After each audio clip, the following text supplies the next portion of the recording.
All right, guys, you're back with Universes Beyond. Myself, Yordo Baggins, and Samwise Buzzspell himself. We're back with another tech centered around one of the Modern Horizons 3 commanders, CORAM the Undertaker. This is an absolutely banging deck centered around milling and getting as much benefit from your graveyard as possible and other graveyards. So stick around. This is an absolute banger of a deck tech.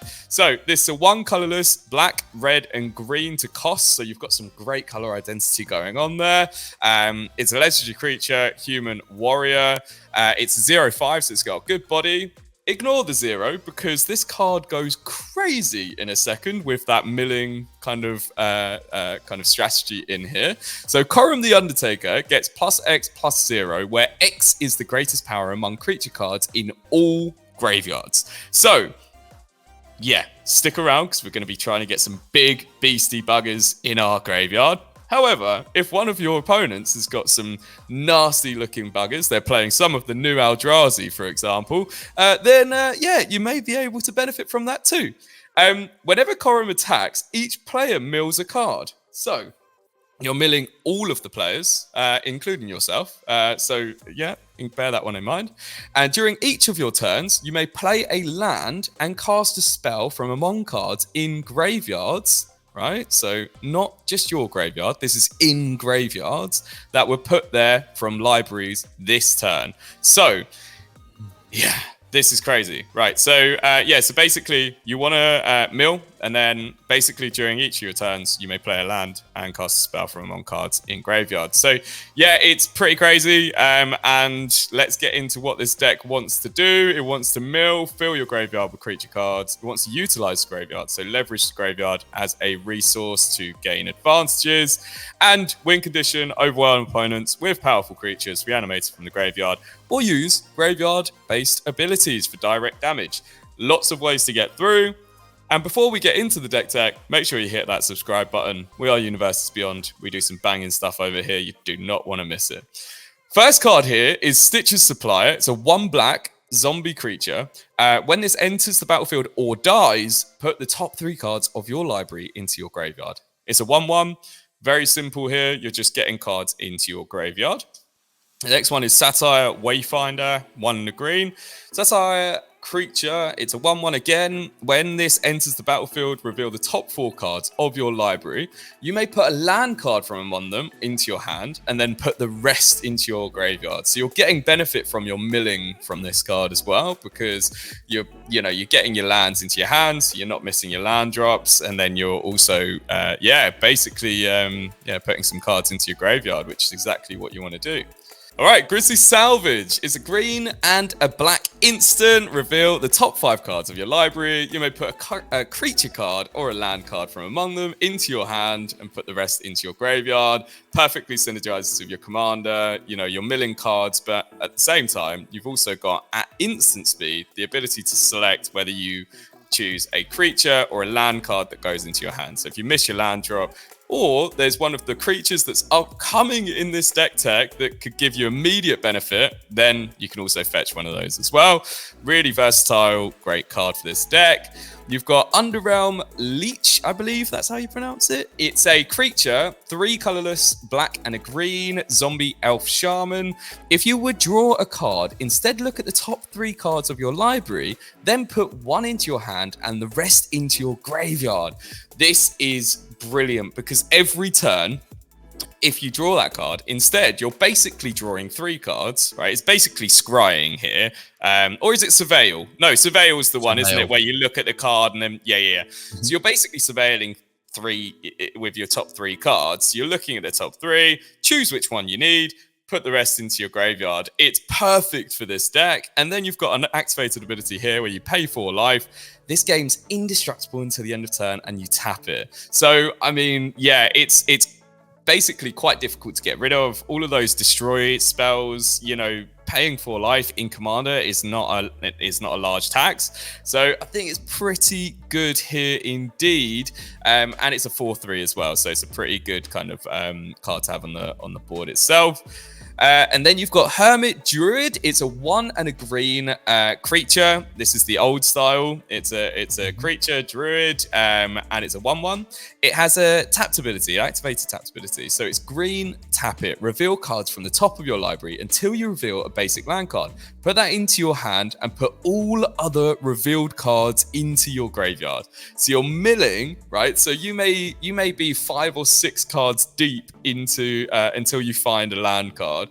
You're milling 5 cards, which is perfect for your commander because your commander is going to be able to basically get your creature cards, right? You want big creatures in your graveyard so that you get that +X. So this is kind of getting as many of those into your graveyard as possible. Brilliant card for this deck. And it's a 1/1 creature. Life from the Loam. It's 1 and a green. It's a sorcery. Return up to 3 target land cards from your graveyard to your hand. If you need lands, this just goes off because you're going to be having a lot of lands pretty much in your graveyard. And it has Dredge, which says, Dredge 3, if you would draw a card, instead you may put exactly 3 cards from the top of your library into your graveyard. If you do, return this card from your graveyard to your hand, otherwise draw a card. I mean, it's perfectly synergistic with the commander. Yeah, I think this is an auto include really, and it's not a very expensive card at all. I think you're talking pennies. So yeah, and then Sam, you can introduce this next one. Dread Return is a classic. 2 black sorcery. Return target creature card from your graveyard to play. You've got flashback, which you sacrifice 3 creatures. You may play this card from your graveyard for its flashback cost, then remove it from the game. This is fantastic. If you have got, your second biggest creature, you want to keep your main biggest creature in your graveyard or whatever, or maybe your opponent's got an even bigger creature in their graveyard, so you want to get your big creature back out onto the battlefield, so it doesn't affect your commander. You can do that with there. And then equally, if you've got a big creature that you want to sack, you can just pay its flashback cost and sack some creatures. Yeah, absolutely crazy. Goes off with this deck. Definitely. Next one. Golgari Thug. 1 and a black. It's a creature, human warrior. When this is put into the graveyard from play, put target creature card in your graveyard on top of your library. So yeah, in your graveyard on top of your library. So basically, what you're saying here is this has to be sacrificed, or it needs to, be destroyed, basically, because it needs to be in play. But then you're putting a target creature card in your graveyard from on top of your library. So basically, on top of your library. Frozen. Oh yeah. Frozen. Oh no, I was there, but you know what? I had a total brain fart of a moment. All right, I'm gonna keep that in because that was hilarious. Yeah, so basically, you're putting a target creature card in your graveyard on the top of your library. So if you need to access one of those creatures that you do want to be on your battlefield, then you can basically put it on top of your library, so you draw it the next time you were to draw a card. And it has Dredge again, so I won't explain that one, but it synergizes perfectly with our commander. That was a hilarious moment. I kind of had a moment there where I read that the wrong way round. Yeah, anyways, on to the next card. Hey, look at this one. Night Howler, 1 black. Enchantment creature, horror. Bestow is a 2 black. If you don't know what bestow is, it is if you cast this card for its bestow cost, it's an aura spell with enchant creature. It becomes a creature. It becomes a creature again if it's not attached to a creature. Night Howler and enchanted creature each get +X, where X is the number of creature cards in all graveyards. Yeah, that's crazy. All graveyards, Yeah. What? Okay. Yeah, this goes hard. Yeah, this goes absolutely hard. If you enchant the commander with this as well, right? So you're getting +X from the greatest power among creatures in your graveyard, in all graveyards. And then again, you're getting +X, where X is the number of creature cards in all graveyards. So yeah, it's like a double kind of boost here. And the thing is with commander damage there, oh god, this could go crazy. You could be literally swinging for lethal with your commander with this, as long as you've milled enough. So yeah, pretty interesting card that fits into this deck perfectly. I love that. Yeah. Jared Golgari Lich Lord. It's 2 black and 2 green, so 4 mana in total. It's a legendary creature, zombie elf. It's a 2/2, and this card gets +1/+1 for each creature card in your graveyard. You know, it's going to be very easy to get creature cards into your graveyard, so that's going to be no problem there.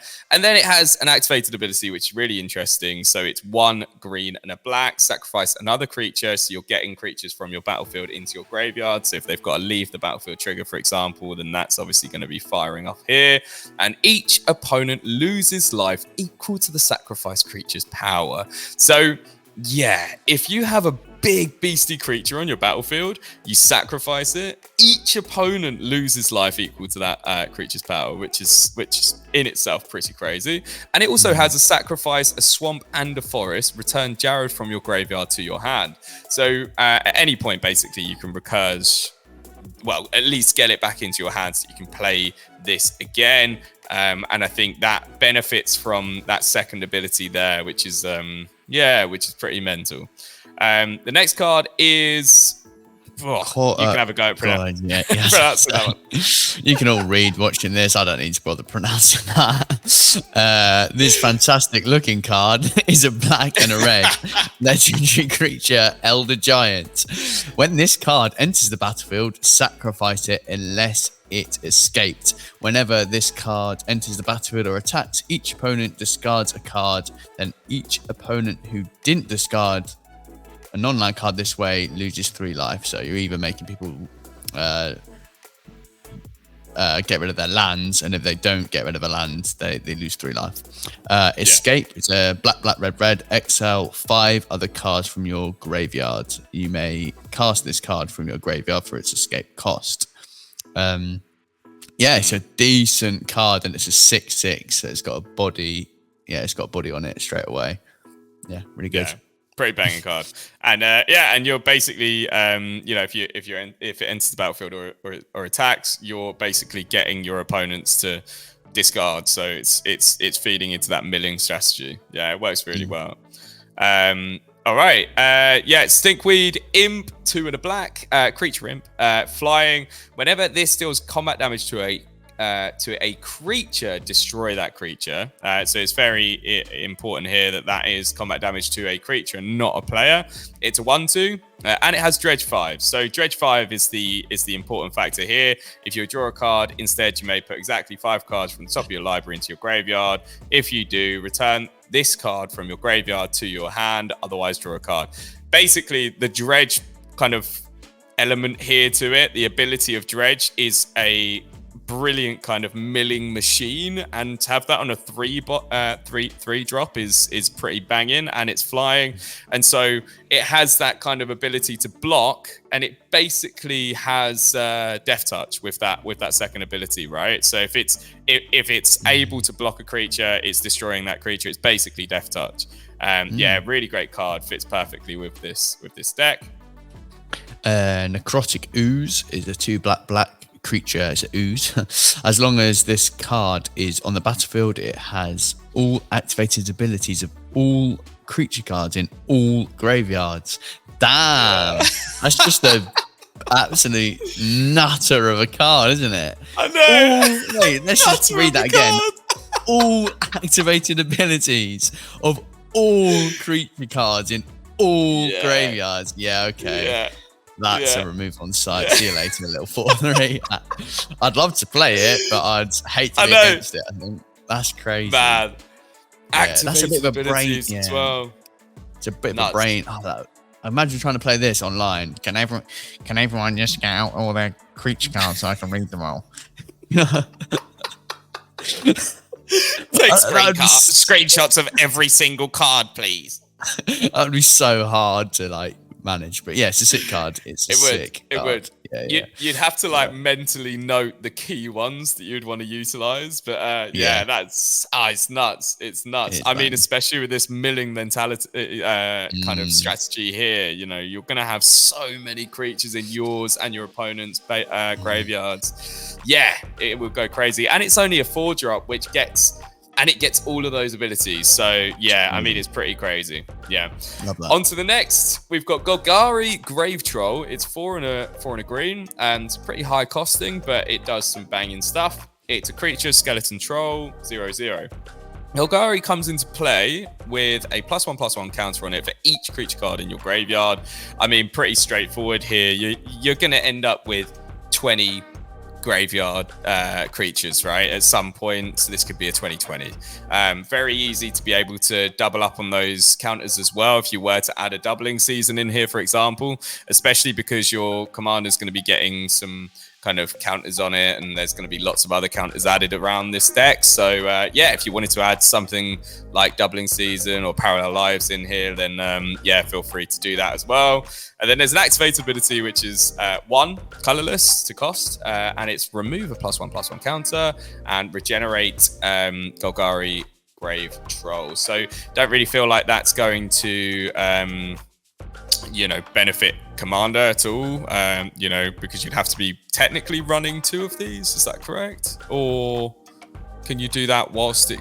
How does that work? Actually, I think you can pretty much remove that when it gets destroyed, and it immediately brings it back to the battlefield, right?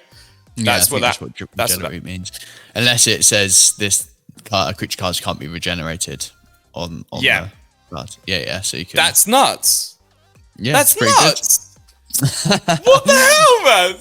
So anybody trying to get rid of this, good luck. Like, you're basically not getting rid of this as long as someone doesn't exile your graveyard, right? Like, play some kind of graveyard hate.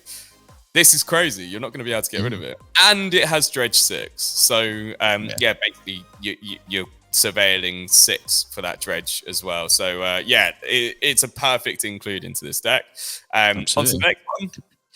She-Lord Whispering One, 5 of black. See, you hate this card. I do hate this card. You do run this card. I love it. It's got. I know you love it, mate.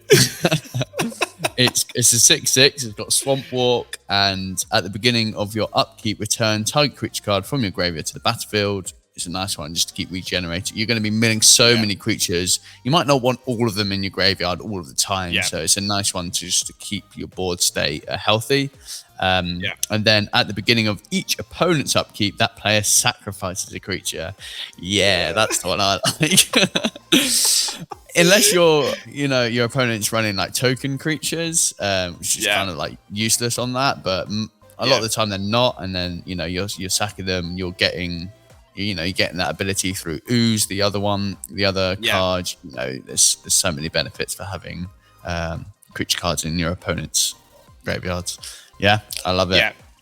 And going back to your commander as well, you're being able to select a creature card, right, from all graveyards and basically bring them back. So it says during each of your turns, you may play a land and cast a spell from among cards in graveyards that are put there from libraries this turn. So basically, it's a pretty crazy strategy, and it goes off, so you can basically select those cards. So on to Virtue of Persistence. I also know that you like this one, Sam. 5 colorless, black. It's an enchantment, and it also has one of those sorceries tucked away into it as well. The sorcery is a bit lackluster, but hey ho. It's a 1 and a black. Target creature gets -3/-3 until the end of turn. You gain 2 life. To be fair, with this, right, so stick with me. If there's a card which is only has 3 toughness, or you've attacked and it's blocked and it's got 3 or less toughness remaining, you could activate that sorcery, technically kill it from your opponent's battlefield, right? And then with your commander, you'd be able to actually cast that spell. So you would be able to get that creature. If there's a creature that's really doing some bits on the battlefield, then you could get that back. So I think that's actually, that would work with this deck, and you get 2 life off of it. But the core ability of this enchantment is that at the beginning of your upkeep, you put target creature from a graveyard, so it's not just yours, onto the battlefield under your control. Crazy. I mean, yeah, it's pretty nuts. I mean, and unlike your commander, you don't have to wait until it's been put there this turn. It's just from a graveyard. So yeah, it works perfectly with this deck indeed, and it's once per turn. So you're laughing with this. I think we're on to our last card, Sam. This is a banger, and I know you love this one. Here we go. This is definitely a finisher in this deck. Oi! Rise of the Dark Realms, baby. 7 black. Put all creature cards from all graveyards onto the battlefield under your control. It's a finisher. Yeah, we love this one.